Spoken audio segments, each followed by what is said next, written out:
Set it on the chair. Right there on the chair. Nice. Thank you, Bridget. You look very nice today. Thanks.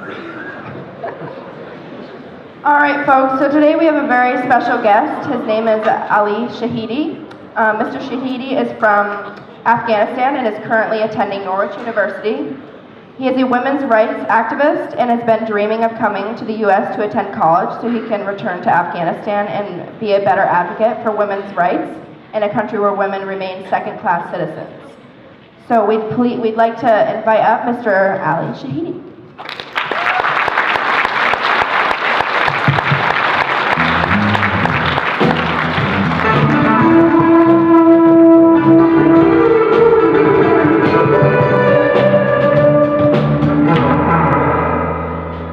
Thank you so much for coming up here with us. Thank you. Salam alaikum to everyone, which means hello and good morning to everyone. And I'm really honored and it's a privilege to be here among you. And thanks to Harvard School for providing this opportunity. All right, thank you. We welcome you. It's a privilege to have you here. So Ali, I understand you were born in Iran. Do you want to start by talking to us about your tumultuous childhood?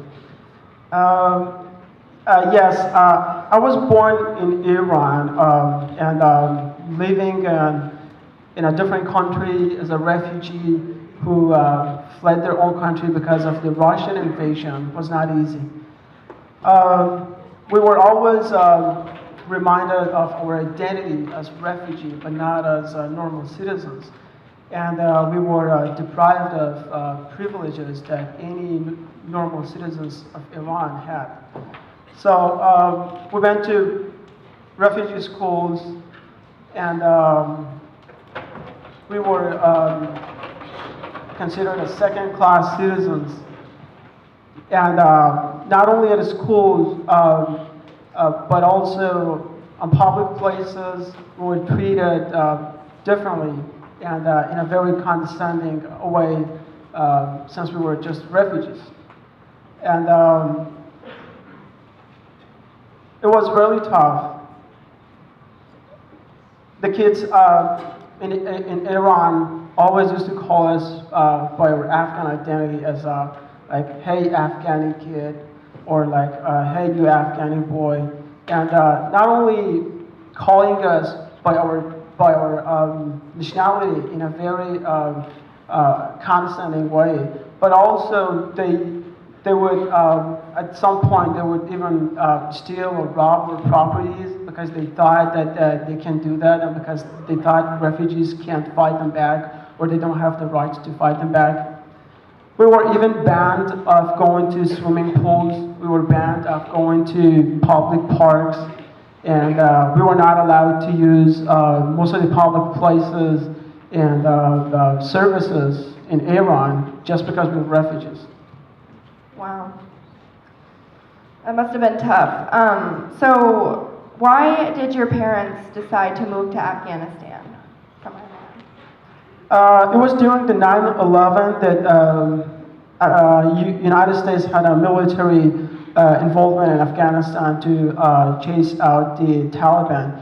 And right after the 9/11, my parents decided to come back to Afghanistan because they thought that there was no longer Taliban in our country, and we will have stability, democracy, and children can go to school. And my parents were also bored of having a refugee life in Iran. So they decided to come back to Afghanistan as soon as the Taliban were out of the country. So what are your thoughts on U.S. military involvement in Afghanistan? They seem pretty positive.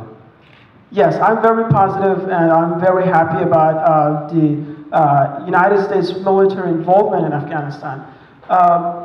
It was the Taliban period that girls were not allowed to go to school. It was the Taliban period that the schools were burned and shut down. It was the Taliban who executed women in public, and it was the Taliban who killed people for no reasons, and steal their properties and stuff like that. So the United States military involvement in Afghanistan opened a new era for Afghans, and it was an end to that dark period. And Afghans who were refugees in different countries, they returned back to their homes, and they started building their community, sending their children back to school, and contributing to the construction of the country. Right. So we have another question for you. So how did you become involved in the struggle against domestic violence? My fight against the domestic violence and violence against women started from a very personal story. My sister. Yes, she's my sister, so yeah. She was married when she was 17. That was a forced and early marriage against her will. And she was moved to Iran. And after 3 years, I learned that she's another victim of domestic violence. Her husband was beating her, her husband was torturing her. Even when she was pregnant, her husband was torturing, beating her like very severely. And he was also a drug addict, and he used to force my sister to smoke drugs and do drugs. And he did all that kind of torture, and physical, and mental, and psychological torture. And after 3 years, I learned through my relatives who lived in Iran, while we were in Afghanistan. I learned about that, and I started taking action for her. It wasn't easy for me because I, an Afghan, have witnessed domestic violence for most of my life in my own family. Domestic violence was a very, very common thing in our culture. Like as often as every week, my own dad used to beat my mom right in front of our eyes, and very, very, very severe sometimes. He could possibly use any objects to beat my mom with. And we, the children, always used to had to protect our mom from abuse. Some of us had to hide the objects, or some of us had to shield my mom, and just because we wanted to protect our mom. But yes, that was the culture. That was how we were raised, and we have witnessed that. We have seen that almost every week and every month, and so we, the boys, were raised in a way that considered that domestic violence or beating women is acceptable, or is something dominant, or is something that men can do. And my sisters, the girls, they were raised in a way that they had to submit to it, and they had to accept it, and that this is their fate, and they have no choice, and they can't change it. But I, as a kid, always made a promise to myself that if I one day get married, I will never beat my wife in front of, or I will never beat my wife, whether it's in front of my children or not, because I felt the torture, I felt the pain. So when I heard about my sister, that she's becoming another victim, I really decided to take action for her. And as soon as I started fighting for my sister, I realized that it's not only my sister, but it's every Afghan woman who is going through the same horrible and painful life. And not only I started fighting for my own sisters, I also started fighting for the whole, for every Afghan woman in Afghanistan whose rights is ignored and dominated by patriarchy.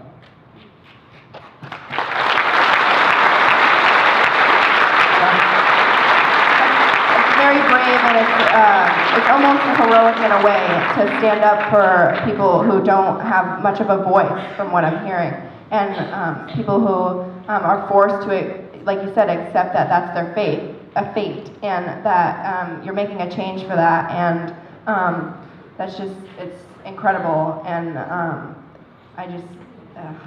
Really inspiring story. So what do you want to take away from your experience in America and at Norwich University and take back with you to Afghanistan?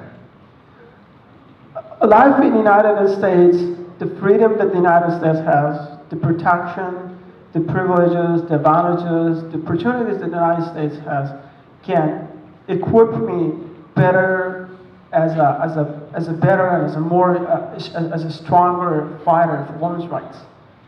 The more I study here and get educated, the more tools and equipments I get with me to go back to my country and fight for the women's rights. All right.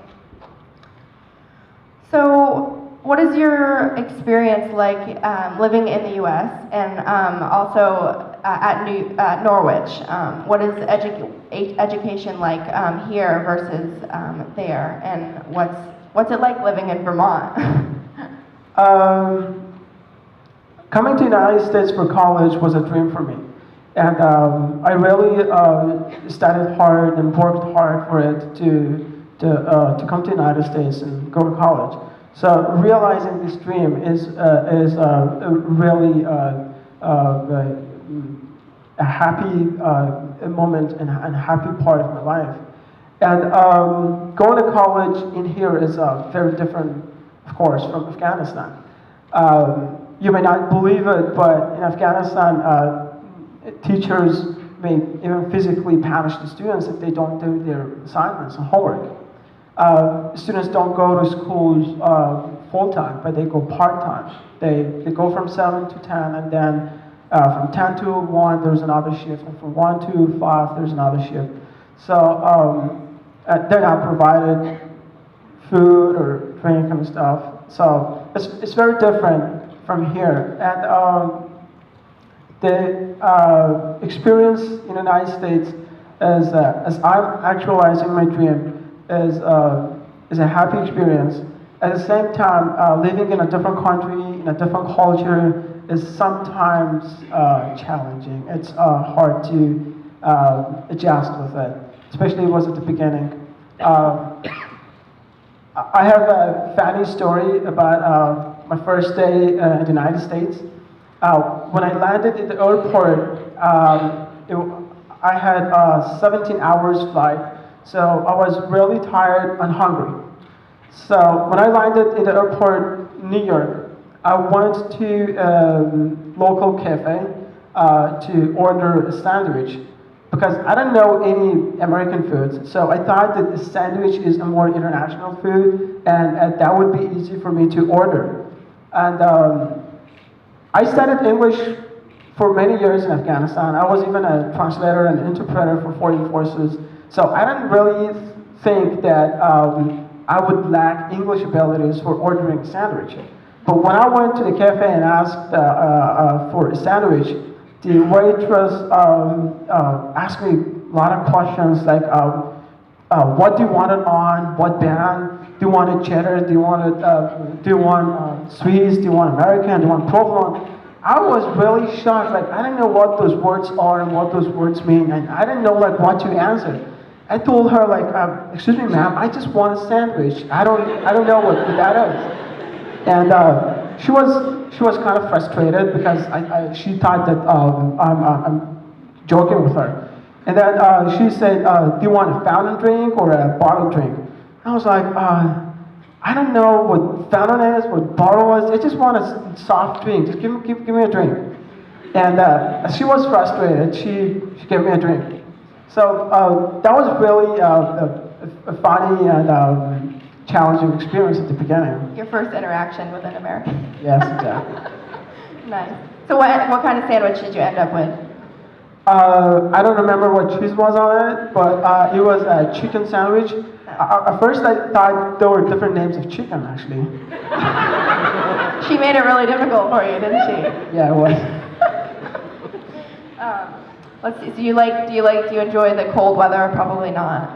Yes. The weather in Vermont is almost the same in Kabul. Okay. Are you gonna try to do any winter sports or anything like skiing or? I'm very excited to do that, yes, because we don't have skiing in Afghanistan. It just started, but it's not that common.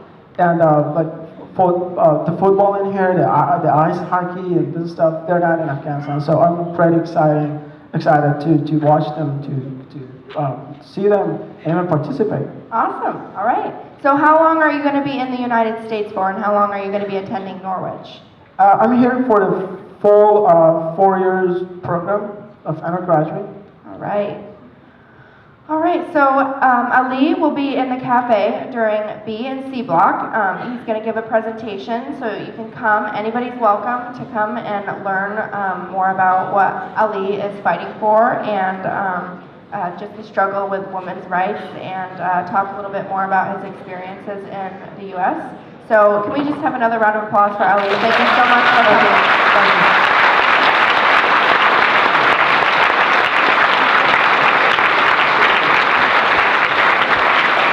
Thank you so much. That was awesome. Thank you.